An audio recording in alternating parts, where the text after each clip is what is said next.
I painted this on Deer Isle overlooking Penobscot Bay.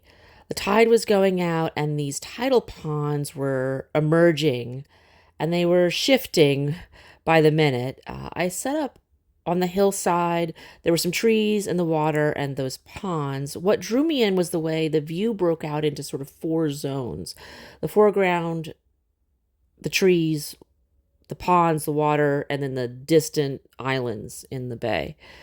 It looked sort of like a series of windows or doors, each leading to the next as you looked through the trees.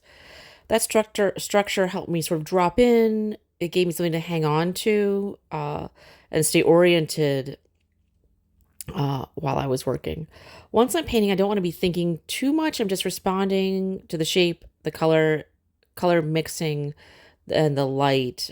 That's kind of how I get into the zone. The surface sort of becomes what I'm responding to. This was the first time I tried mixing raw umber out on painting on location. It looks brown, but it's actually in the yellow family, and understanding that helped me learn how to mix it more effectively.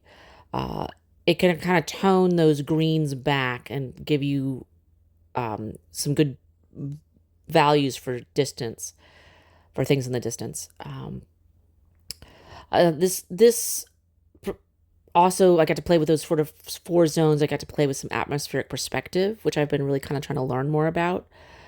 And so definitely in those sort of transitions before those sort of four areas in the painting. I scraped back a few times, not necessarily to fix mistakes, but to keep the painting flexible and open and sort of change my mind a little bit as I was going. Um, that's part of getting in the zone too. It's not locking in too soon, making each mark be a response and not a decision. That sort of decision sort of starts to come at the end. At some point, I noticed some bees were trying to land in my yellow paint.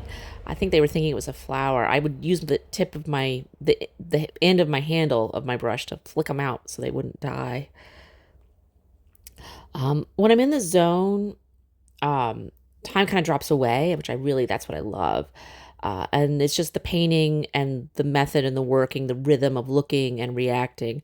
And if I'm lucky, that feeling of the space and the light and the day carries through, and that you experience that too.